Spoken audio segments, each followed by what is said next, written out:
Þá tekur til máls háttvirtur 10. þingmaður Reykjavíkurkjördæmis norður, Ólafur Ísleifsson.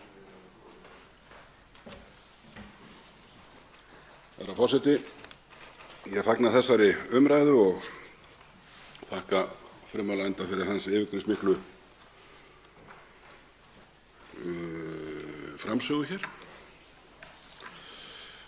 Sjálfur hef ég haft, ef ég má nefna það í allri hógværð, mörg tækifæri á umliðnum árum sem fastagestur í vinsælum útvarpsstöðvum hér að fjalla um þetta málefni sem hér er á dagskrá, verðtryggingin, þó að frumvarpið lúti að einum lið í henni sérstaklega. Það er auðvitað að mörgu að taka í þessu, herra forseti. Kannski ættum við að byrja á byrjuninni og rifja upp hvernig þetta fyrirkomulag komst á laggirnar hér í þessu landi. Það sem sagt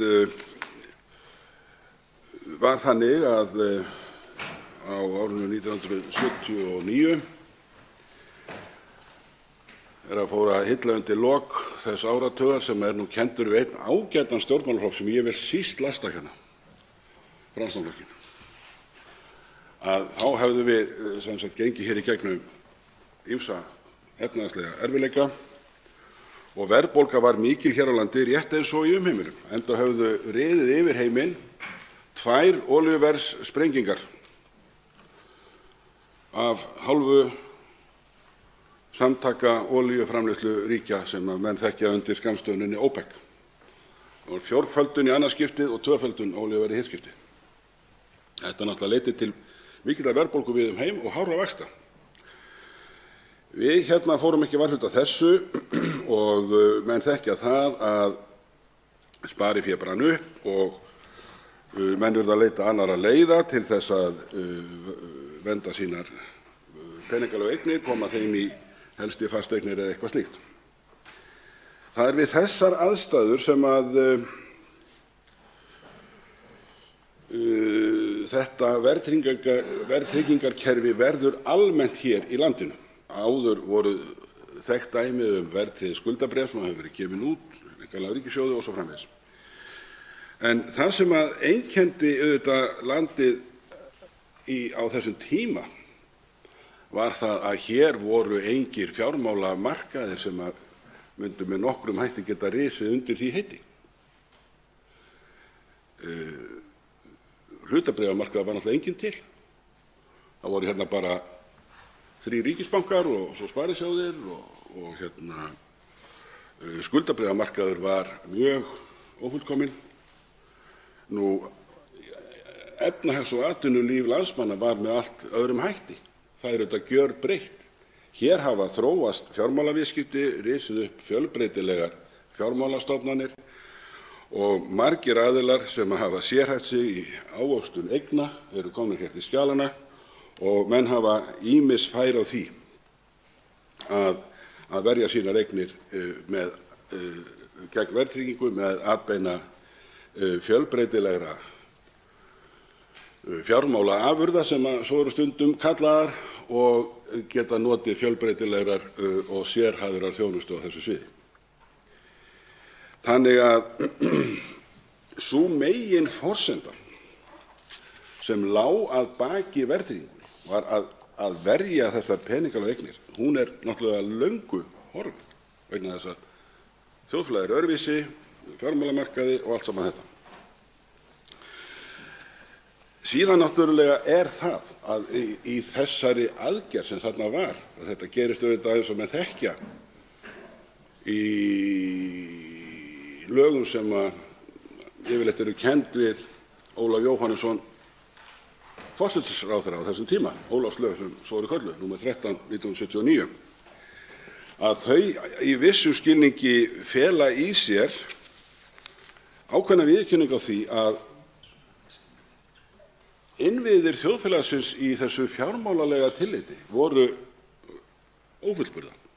Við höfðum ekki þessa fjármálamarkaði, við höfðum ekki þessar fjölbreytilegu fjármálastofnanir. Seðlabankinn hafði einhvern veginn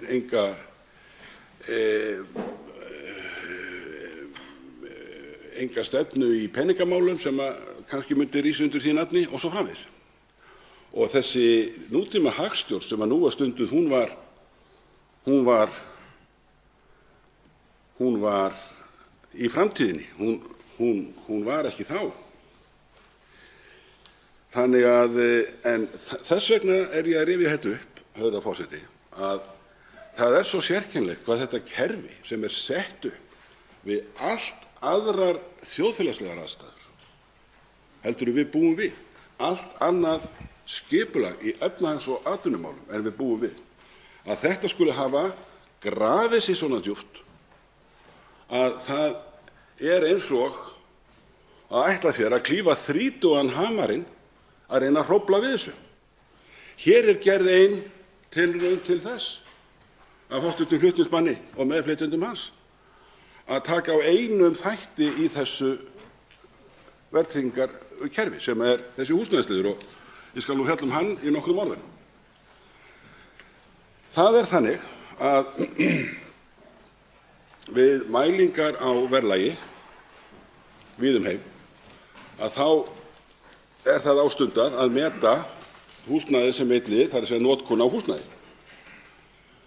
Og það er engin samræmd formúla til þetta, þó að menn hafi á vettvangi hagstofa sem hafa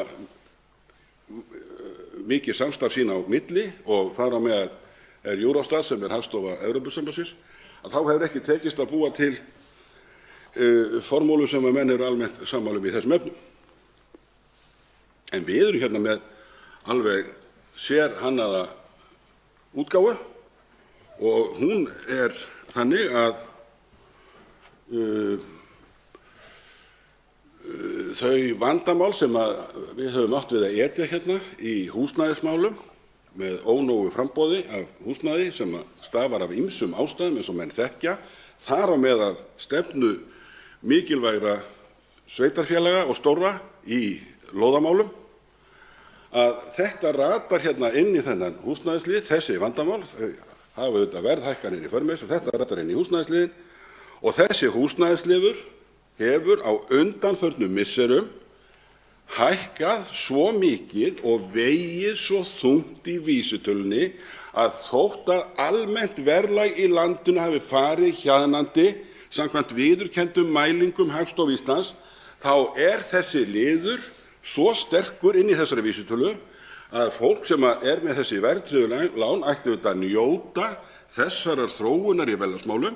Nei, liðurinn hann hækkar vísitöluna öllu samanlögðu, og þessi hækkun, herra forseti, hún mælist, ef við reiknum hana sem ofan á svona þessar tölur sem eru hvað best þekktar það hver er fjárhæð útistandandi lána til húsnæðiskaupa, þá mælist þetta í tugum milljarða á ári. Bíddu, hvað eru tugir milljarða? Hver veit hvað eru tugir milljarða? Ja, aflaverðmæti Þórs á Íslandsmiðum á einu ári, það eru tugir milljarða. Þannig að þetta er fjárhæð sem er bara lögð, bara mekanískt og sjálfvirkt ofan á lán heimilanna, og að sama skapi að þá eignast þessar fjármálastofnanir, hverju nafni sem nefnast, eignast þessar nýju kröfur.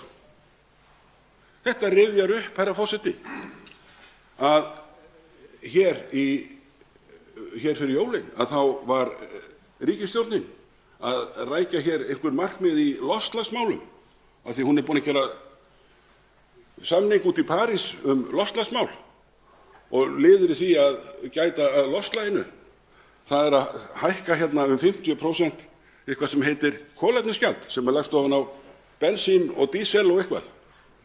Og þannig að þetta gjald á bensíni hækkað úr 5,50 á lítrann upp í 8,25 á lítrann. Bíðum við. Hvað þýðir þetta? Þetta þýðir hækkun á vísitölunni. Hún er víst ekki stór, hún er ekki mikil, en þessi lánaflokkur, hann er svo gífurlega stór að jafnvel svona lítil breyting sem mælist í öðrum eða þriðja aukastaf, hún hækkar lán heimilanna á að giska 500 milljónir króna. 500 milljónir króna, það er hálfur milljarður. og að sama skapi þá hækka kröfur þessara lánastofnana á heimilin þessar 500 milljónir króna. Vítu, hvað hafa þessar lánastofnanir unnið til að verðskulda það að þær eignist nýjar kröfur á blásaklaust fólk, heimili, upp á 500 milljónir og að baki þessum kröfum þessara fjármálastofnana sem kunna vera ágætar, að þá samanlagt afl íslenska réttarkerfisins og menn þekkja það á umliðnum árum hvað þetta afl mikið og hvaða afleiðingar það hefur ef fólk getur ekki staðið í skilum. Þannig að þið sjáið það af þessu litla dæmi hvað þetta kerfi hefur leiðst út í algjörar og fullkomnar ógöngur.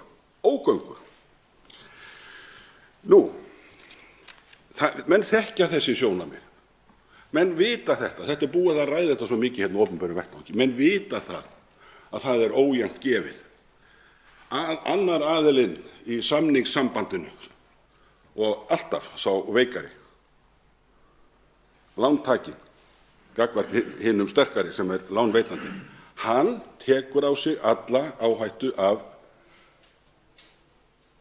verðbreytingum af hvaða toga sem þær kunna vera runnar. Býtu, hvað merkir þetta á íslensku? Þetta merkir það á íslensku að lántakinn, hann gefur út kaskótryggingu fyrir fjármálastofnunina þess efnis að hvaða breyting sem verður til hækkun á verðlagi, hvort sem hún innlendum toga, erlendum toga, vegna náttúruhamfara, vegna hagstjórnarmistaka, vegna uppskerubresti í Brasilíu, hvað sem hann borgar. Þetta kaskótrygging. Það alveg sama, það spyr enginn. Og hann borgar líka ef að ríkisstjórnin að fylgja markmiðum sínum í loftslagsmálum, að þá á hann að borga líka. Þannig að þetta altrygging sem að þessi lántaki, sem bara venjulegt fólk, bara einstaklingur, heimili, og hann á að borga þessari fjármálastofnun ef að eitthvað hreyfist og alveg sama hvað mikið eða lítið í áttina til hækkunar í verðlagi, þá skal borgað. Og það engin greinarmunur gerður á því af hvaða toga þessar hækkanir eru.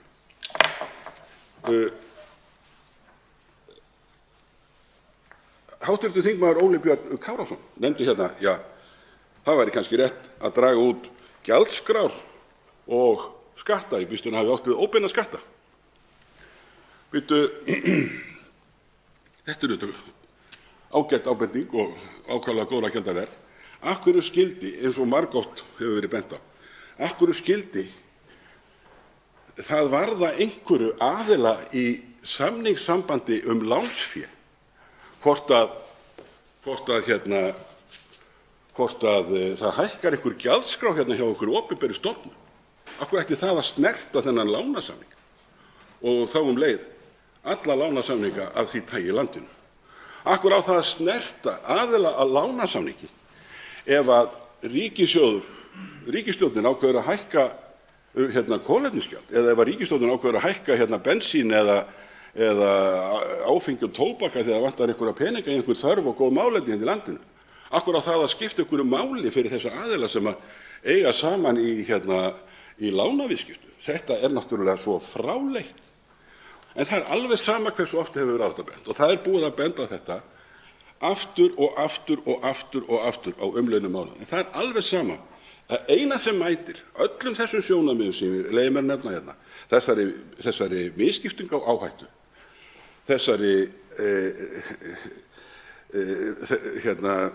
þessu fyrirkomulagi að annar aðili lánasamnings eigi að bæta hinum það upp að það verði skattahækkun í landinu, eins og annar aðili lánasamnings eigi að borga skattina fyrir einhvern annan. Síðan náttúrulega þetta sem margoft hefur verið bent á, og það það að þessi samningur í eðli sínu, hann flókinn. Hann samanstendur af tveimur samningum. Hann samanstendur af láni sem sérhannað, eins og þið þekkið, ágætu tilheyrendur, og hins vegar af þessu verðtryggingafyrirkomulagi sem af því tagi sem menn gjarnan nefna afleiðu í fjármálaviðskiptum, Og þetta er lagt á venjulegt fólk að skilja þetta og ber ábyrgð á þessu. Með hverju? Með eignum sínum og með sínu aflahæfi, því að það eru þekkt dæmi um það að eignir eru hirtar af fólki og svo er það að borga af sínum tekjum árum saman eftir það.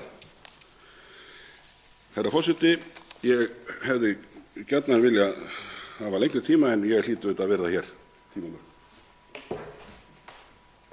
Þeir hv. þingmenn óska eftir að veita andsvör. Fyrstur til að veita andsvör er hv. 10. þingmaður Reykjavíkurkjördæmis suður, Þorsteinn Sæmundsson. Hæstv. forseti. Ég þakka hv. þingmanni Ólafi Ísleifssyni prýðisgóða og ég þakka honum kærlega fyrir að fara yfir þetta sögulega yfirlit sem hann gerði svo vel í ræðunni. Og auðvitað er það alveg laukrétt sem hv. þingmaður segir að nú eru uppi hér og eru búin að vera þó nokkra hríð allt aðrar aðstæður í efnahagsmálum heldur en að hér voru þegar verðtrygging var upphaflega sett á lán. Og sú var náttúrulega tíðin eins og við þekkjum sem erum aðeins eldri hér inni að ef það varð frostnótt í Suður-Ameríku þá hækkaði kaffi og þá hækkaði verðið á klippingunni í hárgerunum og lán landsmanna hækkuðu. Og þetta er náttúrulega ekki boðlegt. Það sem mig langaði hins vegar aðeins að spyrja hv. þingmann horfandi utanfrá inn í þetta kerfi, það er að segja fjármálakerfið á Íslandi sem heild, þá hef ég haft það á tilfinningunni nú nokkur árabil að þetta bankakerfi sé orðið háð því að hér sé verðtrygging á lánum og ekki bara bankakerfið. Ég man eftir að þegar fyrstu hugmyndir komu fram það að afleggja hér verðtryggingu á lánum, það er að segja á háværan hátt fyrir svona 5 árum síðan eða þar bil, að þá man ég eftir því að Seðlabanki Íslands reis upp á afturlappirnar og gaf það út að það væri aldeilis alveg ómögulegt að rífa hér af verðtryggingu á lánum. Og það sem ég langaði svona aðeins til að spyrja hv. þingmann er hann svona sammála mér það að fjármálakerfi landsmanna alveg upp í Seðlabanka reiði sig á það í sínum ákvörðunum og sínum rekstri að hér sé og verði verðtrygging. Þá svarar andsvari fyrir sinn hv. 10. þingmaður Reykjavíkurkjördæmis norður, Ólafur Ísleifsson. Herra forseti, þakka fyrir spurninguna. Það er kannski erfitt að gefa út algilda fullyrðingar um þetta, en þó er ekki annað að sjá en að til að mynda fyrir viðskiptabankana sem hafa svokallaðan jákvæðan verðtryggingarjöfnuð, fyrirgefið hvað þetta er vond íslenska hérna, þetta þýðir bara það að þau eiga meira af verðtryggðum eignum heldur en þau skulda verðtryggt, þannig að hækki vísitalan að þá bara streyma peningarnir inn til þeirra og hækki vísitalan þá náttúrulega hækka þeirra kröfur að sama skapi. Þannig að þetta er alveg fyrirhafnarlaust. Það er ekki að gera neitt, ekki neitt. Þetta bara kemur.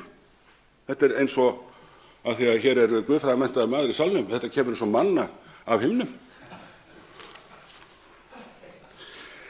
En síðan er það á það að líta að ég held að það megi alveg segja það að þetta hefur víðtækari tengingar. Menn er að segja sem svo: verðtrygging er eitt, svo geta menn farið og fengið fasta vexti hjá bönkunum. En það er ekki eins og við búum hérna við mikla samkeppni í þessum efnum. Menn læra það í viðskiptafræðum og hagfræði á fyrsta misseri að þegar þannig háttar til að það séu kannski ekki nema 3 aðilar að meginstofni til sem er að bjóða tiltekna þjónustu, að þá er mönnum kennt að það heiti fákeppni og menn átta sig náttúrulega fljótt á því að við slíkar aðstæður að þá jafnvel án þess að það séu nein sérstök formleg samtöl eða samskipti eða samningar, að þá bara svona gagnkvæmur skilningur á því hvernig hlutirnir eiga að vera og kannski er það svo að bankarnir hafi svo mikinn hag af því að vera með þessar þessi verðtryggðu lán að þeir kannski mætti kannski geta sér til verðlagt og haft föstu vextina hærri en svo að fólki vildi taka þá og flýði þess vegna í hina lægri vexti sem eru á hinu verðtryggðu lánum. Það er andsvari síðari sinn hv. 10. þingmaður Reykjavíkurkjördæmis suður, Þorsteinn Sæmundsson. Hæstv. forseti, ég þakka hv. þingmanni fyrir þetta svar. Ég skynja það að við erum samherjar í þessu máli að vera á móti þessu óréttlæti sem birtist í því að annar aðili lánasamnings skuli bera alla áhættu af honum á meðan að hinn aðilinn, eins og hér kom fram, mokarinn peningum í bílhlossum. Og því spyr ég, nú hefur það komið fram eins og hv. þingmaður sagði að fólk hefur jú hrakist í að taka verðtryggð lán af því að greiðslubyrðin er lægri, og menn hafa sagt það er ekki hægt að setja hér á, eða þess að hægt að taka hér lán, eða það er erfitt að taka hér lán með föstum vöxtum, bankavöxtum óverðtryggðum vegna þess að greiðslubyrðin er allt of há. Og þá er spurningin þessi: myndast ekki hér, eða gæti ekki myndast hér við þetta skref ef stigið verður, getur þá ekki myndast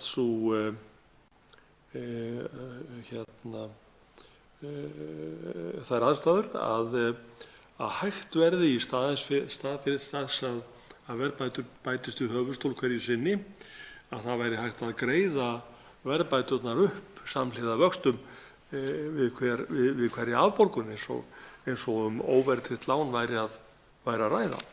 Af því að ég tel það nokkuð einboðið að við þessa breytingu þá myndi greiðslubyrði lækka, og við lauslega athugun, þetta sem ég fór yfir hér í ræðu minni áðan, að mismunurinn á mælingum með húsnæðislið og ekki húsnæðislið, sem munaði einhverjum 50 milljörðum í fyrra, það munar jú hvert heimili á landinu á milli 400.000 og 500.000 krónur. Þannig að mér langar að vita hvort að hv. þingmaður sé mér sammála um það að með þessu myndist sá möguleiki að við getum farið að greiða þessi lán niður hraðar og öruggara en fyrr. Það svarar síðar andsvari hv. 10. þingmaður Reykjavíkurkjördæmis norður, Ólafur Ísleifsson. Herra forseti, það er svolítið merkilegt til þess að hugsa að við erum að ræða hérna hlut sem í sínu innstæðli er bara fjármögnun á íbúðarkaupum og húsbyggingum. Sem hvernig venjuleg fjölskylda getur fjármagnað sitt heimili. Og það skulle ekki vera hægt að ræða það öðruvísi en að vera á einhverju háu þekkingarplani verðlagsvísitölur og einhverjar reikniformúlur og eitthvað. Þetta er náttúrulega fyrirkomulag sem að ekkert land býður sínu fólki upp á. Og ég meina, þetta er bara þessi umræða, hún bara gæti ekki farið fram annars staðar en hér. Það er bara óhugsandi. Það er bara algjörlega óhugsandi. Herra forseti, ég ætla að leyfa mér að taka mér í munn orð sem þið hefur öll heyrt: ég á mér draum.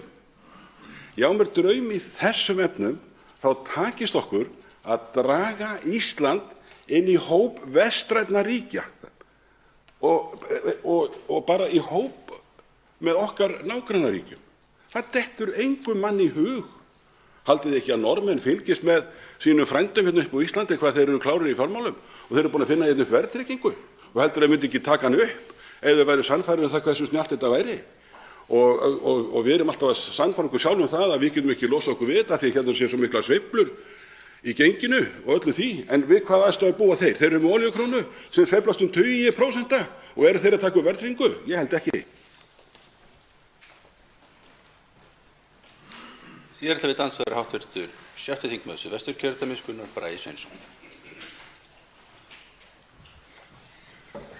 Já, hæstv. forseti, ég vil þakka hv. þingmanni fyrir prýðisgóða ræðu. Ég held að sé vel þess virði að hvetja fólk til þess að finna þessa ræðu og hlusta á hana hér á alheimsnetinu, orða það þannig. Það er tvennt eða þrennt sem ég langar að velta upp við hv. þingmann. Það er nú þannig að hér kom hv. þingmaður Óli Björn Kárason í ansvar við flutningsmann þessara ágætu tillögu og velti fyrir sér vaxtahækkun. Hvort að það myndi ekki bara leiða af sér að ef við myndum færum í þessar breytingar að vextir myndi einfaldlega bara hækka. Velta fyrir mér hvort að hv. þingmaður hafi skoðun á þessu Nú þingmaður búinn að lýsa því ágætlega að verðtryggingin sé fyrst og fremst svona eins og belti og axlabönd og smekkur og allt sem hægt er að hafa fyrir lánveitandann. Og því vaknar svo spurning hvort þessar áhyggjur þingmannsins hv. Ólafs Björns Kárasonar séu óþarfar. Mig langar líka að rifja upp með hv. þingmanni að þegar að hrunið var hér þá fóru menn í það að verja sparifé af öllu afli sem betur fer, hárrétt aðgerð. Á sama tíma var skipuð nefnd að mig minnir undir forsæti eða allavega forseta Alþýðusambands Íslands þeim tíma. Það tók hann örskamma stund að koma að því að það var ekkert hægt að gera varðandi lántakendur. Það var ekkert hægt að gera fyrir þá sem skulduðu á þessum tíma í hruninu. Það er að segja að það var ekkert að aftengja vísitöluna neitt. Eftir sátu skuldarar og við þekkjum svo framhaldi. Ég velti fyrir mér hv. þingmann, hann nefndi það nú ágætlega sinni ræðu hér varðandi hag lánveitandana af því að þegar að vísitölulánin hækka að það milljarðarnir streyma bara inn að himnum ofan. Velti fyrir mér, hvernig stendur á því að það svona gríðarlega sterkir aðilar þarna úti sem verja þetta kerfi með kjafti og klóm? Og ég fæ ekki betur séð heldur en það séu til dæmis Alþýðusamband Íslands, vinnuveitendur, lífeyrissjóðir. Er það vegna þess að eins og hv. þingmaður lýsti kannski í byrjun sinnar ræðu að þetta er svo saman súrráð og sunga einhvern veginn inn í okkar kerfi að menn þekki þetta annað? Svaransvari fyrir sinn hv. 10. þingmaður Reykjavíkurkjördæmis norður, Ólafur Ísleifsson. Herra forseta, ég þakka hv. þingmanni spurninguna og góð orð. Ég held að það sé alveg rétt að þessir aðilar sem hann nefndi undir lok sinnar ræðu, þetta náttúrulega bara ákaflega þægilegt fyrir þá. En vandamálið þetta. Ef við til dæmis eins og lítum á lífeyrissjóðina, verkefnið upp á framtíðina að gera auðvitað að auka hlut lífeyrissjóðanna í erlendum eignum, rétt eins og norski sjóðurinn. Síðastir ég fletti því nú upp, þá átti hann engar eignir innan landamæra Noregs. Þannig að það sjónarmið að það hlýtur að vega þyngra auðvitað með tímanum, en kannski höfum við bara ekki efni á því að bíða eftir því. En varðandi þá spurningu hvort að vextir kunni að hækka hér, og það er auðvitað eðlilegt að spyrja sér, ef að húsnæðisliðnum væri bara klippt út eins og frumvarp það sem hér til umræðu gerir ráð fyrir, þá náttúrulega blasir það við að sú staða sem uppi á fjármálamarkaði hér, hvað í þeirri stöðu sem girðir fyrir það að þessir aðilar sem ástunda þessar lánveitingar hækki þessa vexti. Og talandi þessa vexti á þessum verðtryggðu lánum, þetta eru vextir á láni þar sem að lántakandinn er búinn að gefa út ókeypis kaskotryggingu, eins og ég nefndi í minni ræðu, gegn öllum verðhækkunum, en svo má hann borga í ofanalag fyrir að veita þessa kaskotryggingu. Hann er búinn að lofa það að tryggja þennan höfuðstól gegn öllum verðbreytingum. Þetta er gífurlega sterkt og víðtækt loforð, og það er svo víðtækt að það stappar nærri að það kippi fjárhagslegu sjálfstæði undan fótum þess manns sem að veitir slíkt loforð, eins og ég rakti hér í minni ræðu þegar ég talaði meðal annars aflahæfi. Þannig að ég hef áhyggjur af samkeppnisskilyrðum hér hvað þetta varðar. Það var ansvari síðara sinn hv. 6. þingmaður Suðvesturkjördæmis Gunnar Bragi Sveinsson. Virðulegur forseti, það er gríðarlega mikilvægt að við ræðum einmitt líka þá þróun sem orðið hefur frá því að hin svokölluðu ólögslög voru sett, hvernig fjármálaheimurinn, fjármálamarkaður annað hefur þróast. Gleymum því ekki að tíma voru laun vísitölutengt líka sem var svo síðan voru það nú því kippt úr sambandi.